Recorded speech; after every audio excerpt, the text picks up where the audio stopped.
Welcome back for another issue of Nutritional Myth Busting with yours truly, Nikki DiNezza. In today's episode, we're going to be talking about foods you should avoid if you have constipation, as well as some foods to not avoid. These are the myths. This is what the internet tells you, which is simply not truthful. And we're going to get to those first. Let's jump into the myths first, and then we'll actually cover the things that you really maybe should try to avoid if you have constipation. So what I did, I scoured the internet for you in all of its glory, and I just did a simple Google search, foods to avoid if you're constipated.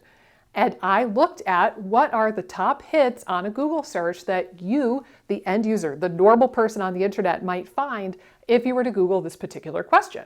And I want to look at, do I think that this stuff is truthful? Is there any grain of truth to it? Or is it complete and utter internet hogwash? And keep in mind that some of these sites look really reputable. So one of the ones I looked at was WebMD. I think there was Medical News Today. There were several articles that came from seemingly reputable sources, and they all said largely the same thing. But I'm here to tell you that a lot of it is malarkey, and a lot of it has a very small grain of truth wrapped in more complexity than the article was willing to dive into. So that's why you have me. That's why I'm here. We're going to talk about this. Now, if you did this Google search that I just did, you will find that there's about 7 foods that make the list, and a lot of the titles of the articles are 7 foods to avoid if you suffer from constipation. But what I've seen is that out of those 7 or so foods, you could break this down into basically 2 categories. So number 1 is things that dehydrate you. I'm too lazy to write it all out. But this one is alcohol. So all of these lists say that alcohol is bad for constipation because alcohol dehydrates you. Dehydration leads to firmer, harder, drier stools that are more difficult to pass. Bada bing, bada boom, causing constipation. But I have 2 things to say on this. A, if you're drinking so much alcohol that you're getting constipation because of it, you probably have bigger fish to fry other than just the constipation. This is the case where maybe you really need to look into Al-Anon or AA and getting some help and not using alcohol to that extent anymore. You might have an alcohol abuse issue. Now, for the social drinker or the moderate drinker where maybe you're having a glass of red wine after dinner a couple nights a week, or you're going to a party or a wedding or going away, whatever, if you're going to something socially and having a glass of wine or a beer or a drink or maybe 2, then this is probably not going to be dehydrating enough to really cause you constipation on a regular basis. And also, I will say, you can also be smart about the way you drink alcohol. So I know for me and my husband and a lot of our friends, if we drink, we'll typically have our first drink, and then we will have a glass of water, and then we might have our second drink if we have another one. So hydrating is going to curtail the supposed constipating effects of alcohol on your system. So I think that's a pretty easy workaround. But also, like I said, if you abuse alcohol to a point where you're getting chronic constipation because of it, maybe it's time to look into your alcohol use and see if you can get some help. Now, the other category, so category number 1 is things that would dehydrate you, alcohol being the biggie. The second category of no-nos, according to the wisdom of the internet, is stuff that doesn't have fiber.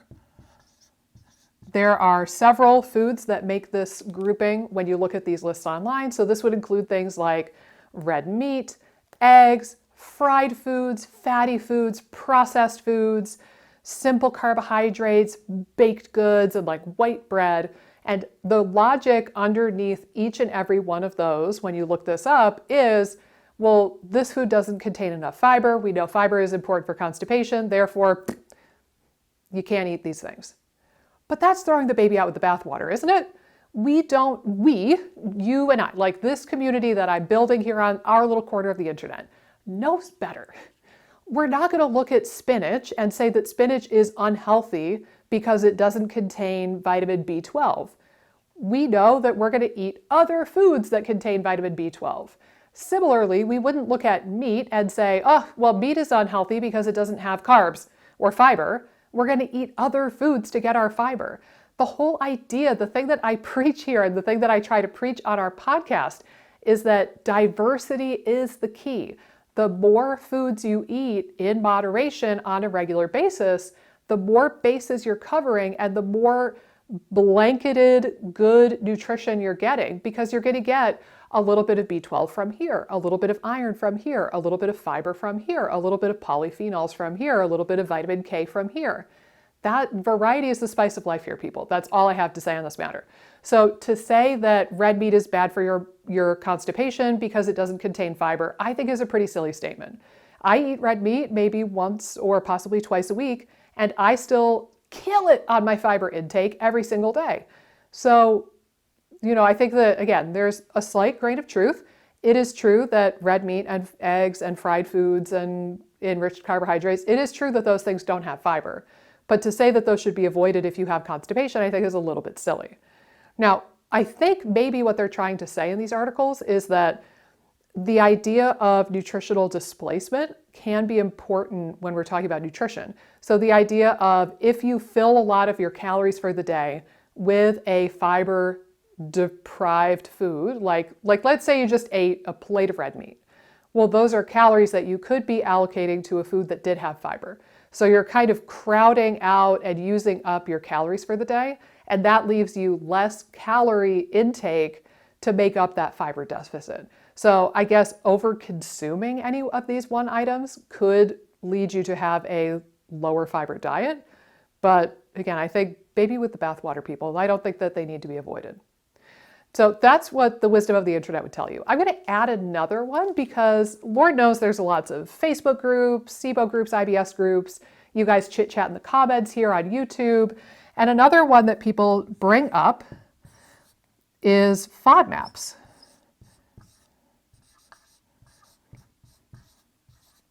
So people will say sometimes that you should go on a low FODMAP diet if you have constipation.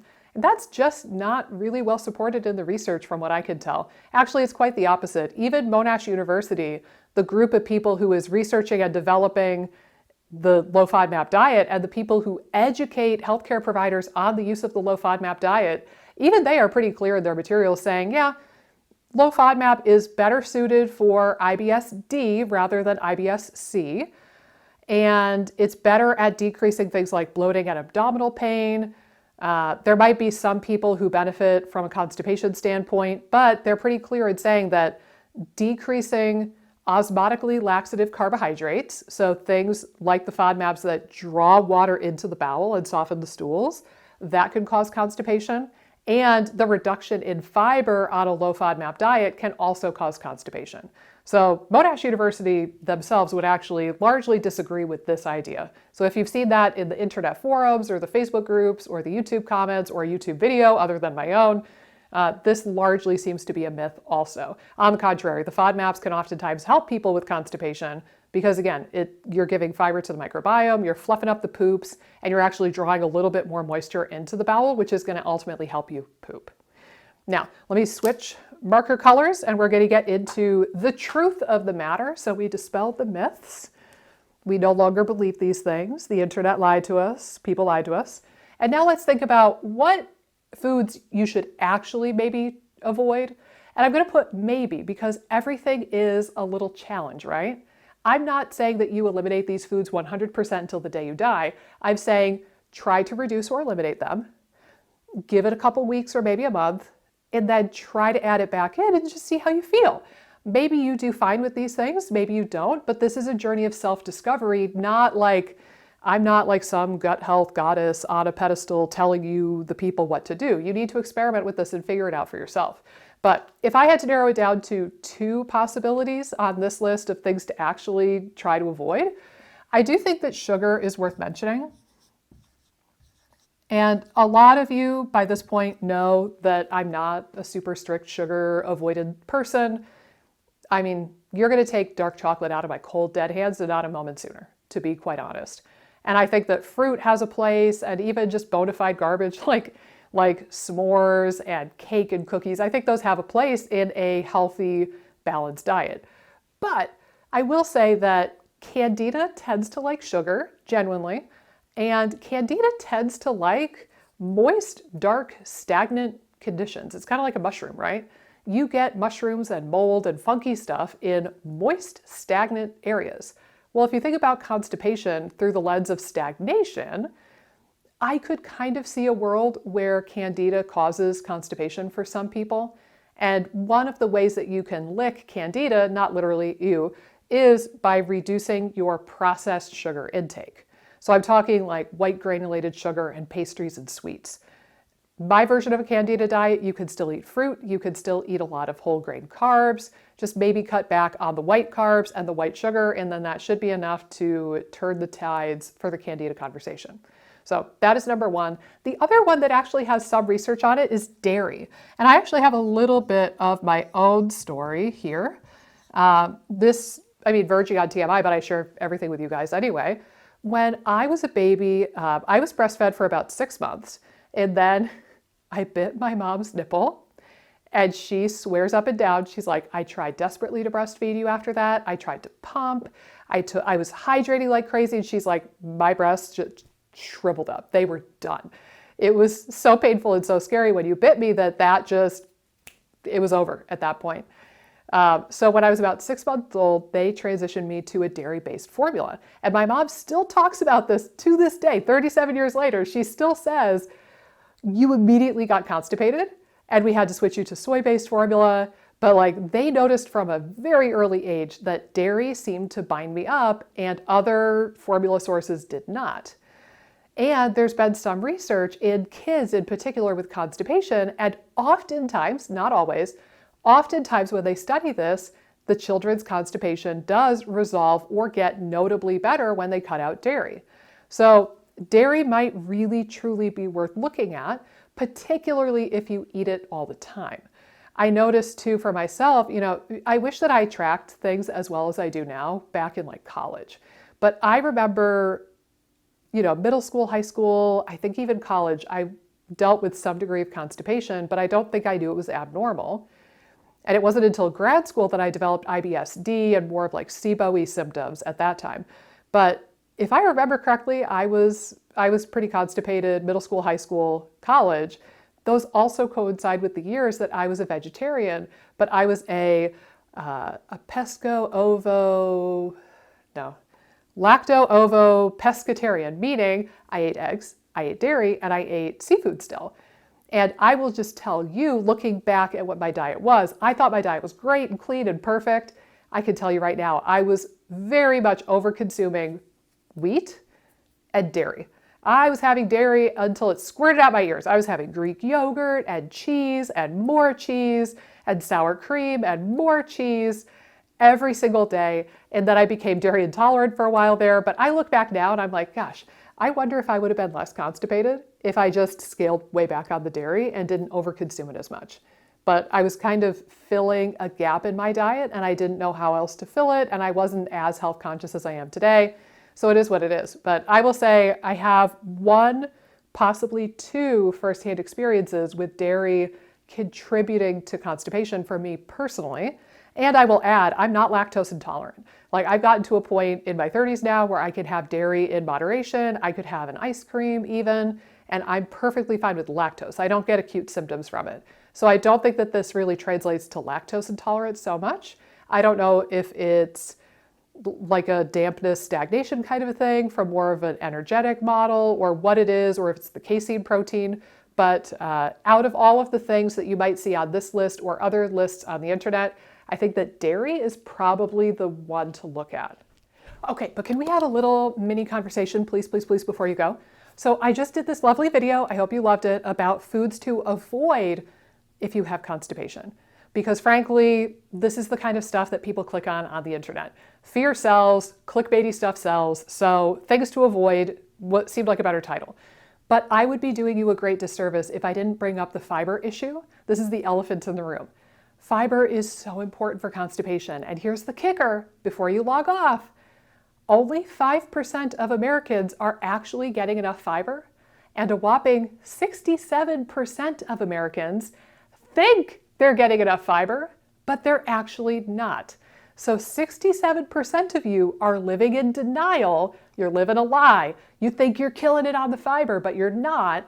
And only 5% of us, myself included, are actually getting enough fiber.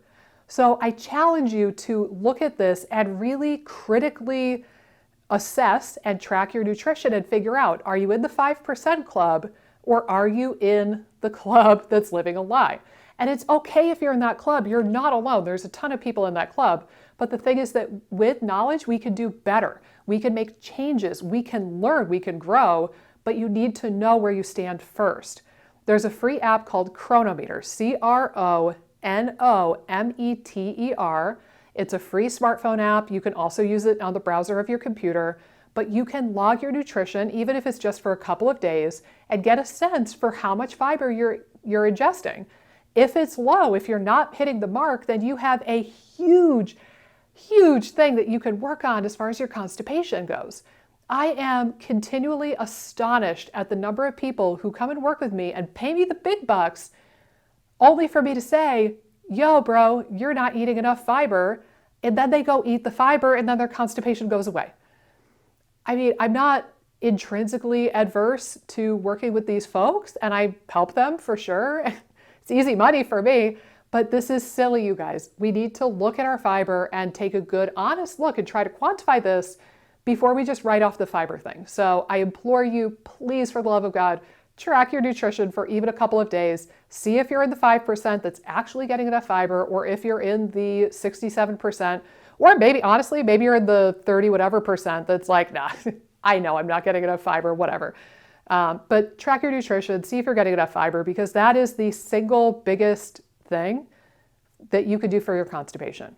This shows up in the literature, it shows up in the research time and time again for a reason. This is hugely important. I know it will help you. Thank you for tuning in for this mini rant at the end of the video. Over and out. And if you're feeling overwhelmed, if you're feeling like, okay, cool, but how do I implement this? I'm bugging out. I don't know where to start. Oh my God, there's too much in my head. If you're feeling like that, or if you're just sick and tired of navigating this crap on your own, pun intended, and you want more of a plan and more of a community to help guide you, then you are in luck, my friend, because FODMAP Freedom, my group coaching program, is enrolling again in August, so right around the corner. I'm so excited. I'm actually re-recording FODMAP Freedom right now, and it is spectacular. It's even better than it was, and it was already really damn good to begin with. So I am pumped to introduce this to the world and help people feel better ASAP. In FODMAP Freedom, as the name kind of implies, I help people reintroduce foods without unwanted symptoms. I'm talking like onion, garlic, guacamole. We have a lot of students now who can eat wheat and beans. They're going out to Mexican restaurants. It's adorable, but also, we help navigate all this crap. If you have constipation, we can talk about that in the live Q&As. We can talk about that in the group. You can get feedback from your peers and from me and our FODMAP Freedom coach. We can help you. So if you're sitting there right now thinking, yeah, this is cool, but like, I'm just going to listen to your YouTube videos for free. Or if you're thinking, yeah, I'm not going to pay for more of your videos, lady, there's more to it than that. We do, again, live Q&As. I do a live Q&A basically all Friday afternoon, every single Friday when we're in session. I have a coach who also does FODMAP Freedom group calls twice a week when we're in session. We've got the group chat, community thing that we chat on and go back and forth on. So there's a lot of ways to make your voice heard, get your questions asked, and take the information in those modules, in those lessons, and make them applicable to you as an individual. So if you're looking for more guidance, if you're looking for a community, if you're looking to just cut through the bullshit and figure out what you need to do, I encourage you to check out FODMAP Freedom. I would love to see you in those Friday Q&As. We always have a great time, and I know that you would be welcome there. So check it out. The link is down in the description, and I'll try to remember to put it in the first comment below. And I will see you in the next YouTube video. Hey guys, if you like this video, be sure to subscribe, ring the bell, click the like button, and leave a comment down below with the videos that you would like to see me do next. Doing all of those really helps support the channel and support my efforts in making as many videos as possible for you guys. Thanks so much, and I'll see you in the next video.